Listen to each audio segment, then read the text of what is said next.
Petrol, diesel, furnace oil सस्ता होगा या महंगा, फैसला हर हफ्ते होगा। हतमी मंजूरी काबीना देगी। तजवीज़ वज़ीर आज़म ने मंजूर कर ली। वर्क फ्राम होम और ऑनलाइन की सिफारिशात पीर को पेश करने की हिदायत। वज़ारत पेट्रोलियम ने बताया कि मुल्क में पेट्रोल, डीजल और फर्नेस ऑयल काफ़ी मौजूद है। वज़ीर आज़म ने कहा कि जो पेट्रोलियम मसनूआत ज़ख़ीरा करे उसे पकड़ें, जो पेट्रोल पंप मसनूई क़िल्लत में मुलविस हो उसे सील कर दें। वज़ीर पेट्रोलियम सूबाई हुकूमतों से मिलें और पेट्रोलियम मसनूआत की बचत का लाइहा अमल तैयार करें।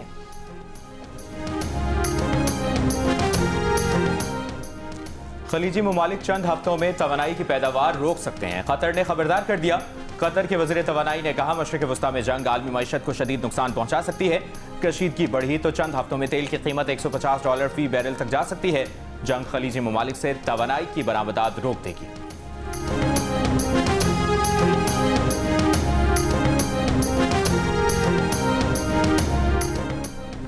अमरीका में अरबों डॉलर सरमायाकारी खतरे में पड़ गई। वजह अमरीका इसराइल ईरान जंग है। अमरीकी जरीदे फाइनेंशियल टाइम्स के मुताबिक जंग से खलीजी मुल्कों के बजट और मईशतों पर दबाव बढ़ गया है।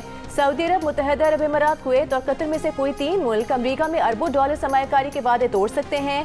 वादे तोड़ने की शिक पहले ही सरमायाकारी मुआहदे में शामिल थी। ये मुआहदे पिछले साल उस वक्त हुए थे जब ट्रंप ने सऊदी अरब, मुत्तहदा अरब अमीरात और कतर के दौरे किए थे।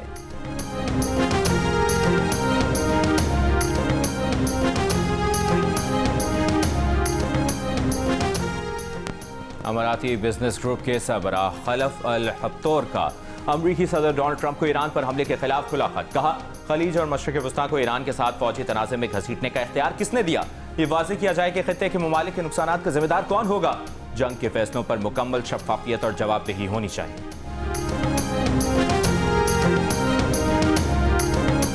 अमरीकी सदर ट्रंप ने नए रहबरे आला के तौर पर मुश्तबा खामनई का नाम रद्द कर दिया। कहा, मुश्तबा अपने वालिद खामनई की पॉलिसी जारी रखेंगे, वो कबूल नहीं है। अगली ईरानी क़यादत ऐसी चाहिए जो अमरीका और इसराइल को न धमकियां दे न खतरा बने। ज़मीनी फ़ौज ईरान भेजने को वक्त का ज़िया करार देते हुए ट्रंप ने दावा किया कि ईरान बहरिया समेत हर वो चीज़ खो चुका है जो खो सकता था। ट्रंप ने दावा किया कि ईरान ने डील के लिए कॉल की थी।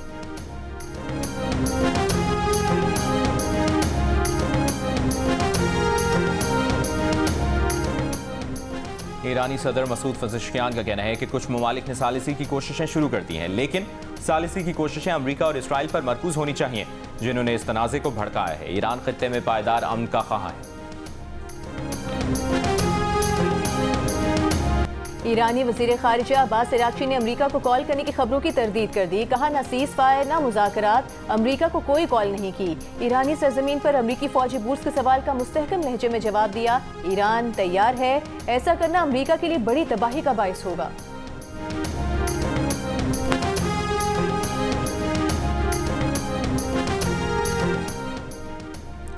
अमरीका का ईरानी मिसाइल तनसीबात को निशाना बनाने का दावा। सेंटकॉम ने कहा, अमरीकी फ़ज़ाइया के B-2 तैयारों ने ईरान में मिसाइल तनसीबात पर तबाहकुन हमले किए। ईरानी मीडिया के मुताबिक जुमे की सुबह हमलों में तेहरान में रिहायशी इमारत और तेहरान यूनिवर्सिटी के इलाके को निशाना बनाया गया है। ईरान के शहर शिराज पर हमले में 20 अफराद शहीद।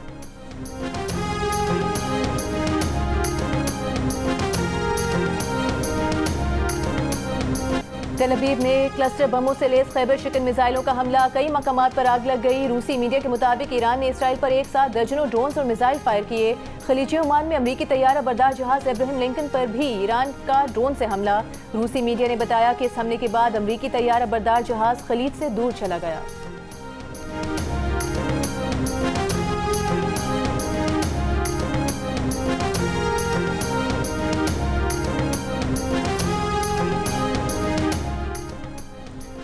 ईरान के शहर मनाब में प्राइमरी स्कूल पर होने वाला हमला मुमकिन तौर पर अमरीकी फौज की कार्रवाई का नतीजा था। अमरीकी अखबार न्यूयॉर्क टाइम्स का तहकीकात के बाद दावा। कहा, रिपोर्ट के मुताबिक मुख्तलिफ शवाहिद इस बात की निशानदेही करते हैं कि स्कूल की इमारत को फ़ज़ाई हमले में शदीद नुकसान पहुंचा।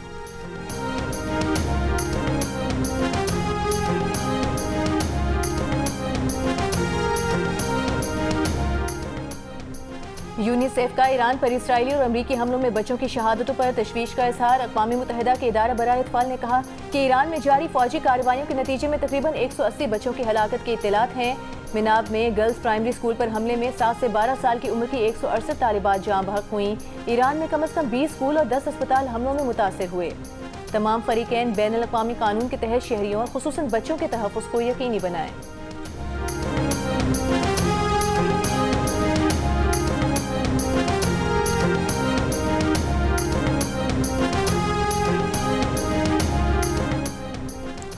इंडोनेशिया के सदर ने खबरदार किया है कि अगर अमेरिकी सदर ट्रंप के कायम करदा अमन बोर्ड से फलस्तीनियों को फायदा नहीं होगा तो इंडोनेशिया उससे निकल जाएगा। सरकारी मीडिया के मुताबिक सदर ने कहा कि इंडोनेशिया अमन बोर्ड में फलस्तीन के मफादात को आगे बढ़ाने के लिए शामिल हुआ है। अगर अमन बोर्ड आज़ाद फलस्तीनी रियासत की हिमायत के हदफ से हटता है तो वो इंडोनेशिया को इससे अलग करने के लिए तैयार है।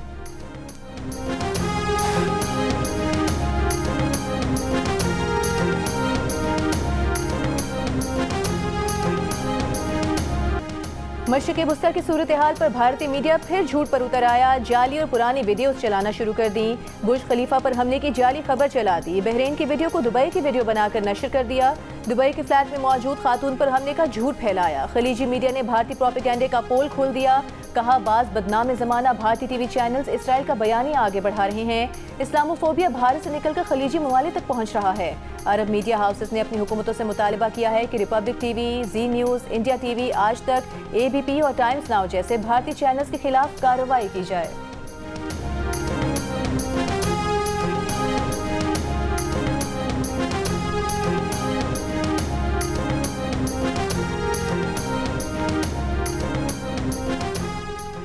इसराइल ने आज मस्जिद अक्सा में नमाज जुम्मा पर पाबंदी लगा दी। फलस्तीनियों को मुसलसल 7वें दिन मस्जिद अक्सा में नमाज की अदायगी से रोका गया है।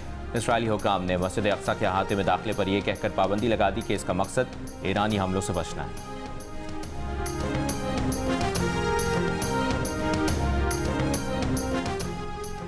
दुबई से 4 दिन में 1,05,000 अफराद का इनखला। गैर मुल्कियों के इनखला के लिए फ़ज़ाई ऑपरेशन जारी। 84 घंटों में 1,140 से ज़ायद फ्लाइट्स रवाना हुई। दुबई एयरपोर्ट हुकाम ने आदाद व शुमार जारी कर दिए। अबूधाबी एयरपोर्ट से महदूद कमर्शियल परवाज़ों का दोबारा आगाज़ कर दिया गया। अबूधाबी की एक एयरलाइन चंद अहम शहरों के लिए महदूद परवाज़ें चलाएगी। हालात बेहतर होने पर मज़ीद शहरों के लिए परवाज़ें मरहलावार बहाल होंगी।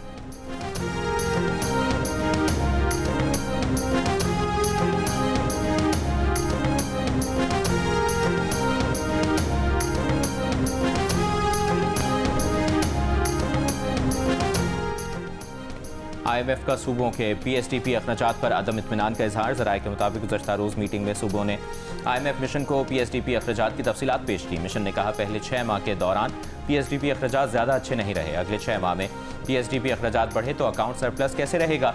IMF मिशन से पहली मीटिंग में तवानाई शोबे की इस्लाहात ज़ेर बहस आई। बिजली और गैस के बिलों से FBR को मिलने वाले टैक्स के मामले पर भी गौर किया गया।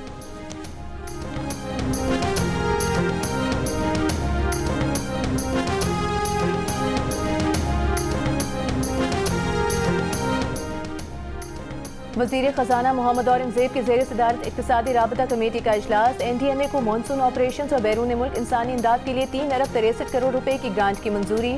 पेट्रोलियम डिवीजन के लिए 13.1 मिलियन रुपए की ज़िमनी ग्रांट मंजूर।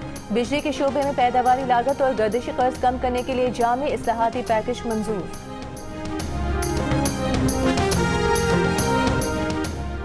अफगानिस्तान की बिला इश्तियाल कार्रवाई के खिलाफ पाक फौज का ऑपरेशन गज़ब लिल हक जारी। कुरम सेक्टर में अफगान तालिबान की मुताद्दिद पोस्टें तबाह कर दी। पाक फौज ने आर्टिलरी फायर से अफगान तालिबान और फितनतुल खवारिज की पोस्टों को निशाना बनाया। रंदू सेक्टर में भी अफगान तालिबान के मरकज़ को मुकम्मल तौर पर तबाह कर दिया गया। कंदहार में अफगान तालिबान का ब्रिगेड हेडक्वार्टर तबाह। एमुनेशन डिपोज को भी निशाना बनाया गया। अफगान तालिबान और फितनतुल खवारिज की 41 पोस्टों को छोटे और भारी हथियारों से निशाना बनाया गया। कार्रवाइयाँ चमन सेक्टर, जोब सेक्टर, क़िला सैफुल्लाह और नोशकी सेक्टर से मुलाकात सरहदी इलाकों में की गई।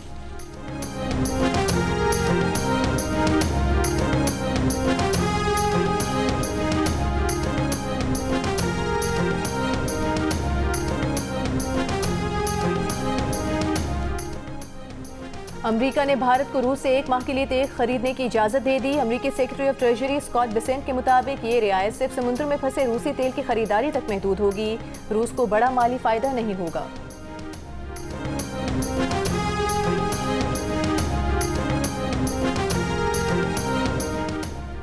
हुकूमत पंजाब का सूबे में 17 नए छोटे डैम बनाने का फैसला। अगली बारिशों और सैलाब से निपटने के सिलसिले में आबी गुजरगाहें खाली कराने के लिए 3 माह की डेडलाइन। कालाबाग और सदनाई पर आबी ज़खायर की सदात बढ़ाने का फैसला।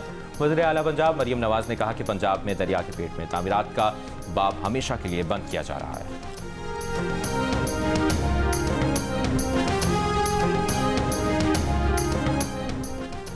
वज़ीर आला सिंध मुराद अली शाह से उलमाए कराम की मुलाकात। ईरान पर हालिया हमलों के बाद सूरत हाल पर अवाम की रहनुमा से मुतालिक मुशावरत की। यौम अली, यौम कुद्स और जुम्मतुल विदा के इंतजामात पर तफसीली गुफ्तगू की। इजलास में आयतुल्लाह खामनई और दीगर शहदा के बुलंद दर्जात के लिए दुआ की गई। वज़ीर आला सिंध ने कहा कि उलमाए कराम से मुशावरत का मकसद बाहमी हम आहंगी और अमन व अमान के क़याम को यकीनी बनाना है।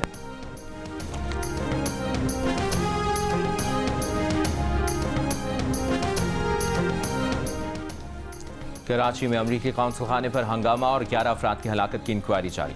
पुलिस अफसरों की पेशी, बयान कलमबंद कराए, हंगामे की वीडियोस पेश की। एडिशनल IG CTT जुल्फ़िकार लाड़त की सरबराही में बनी कमेटी को 7 दिन में रिपोर्ट देनी है।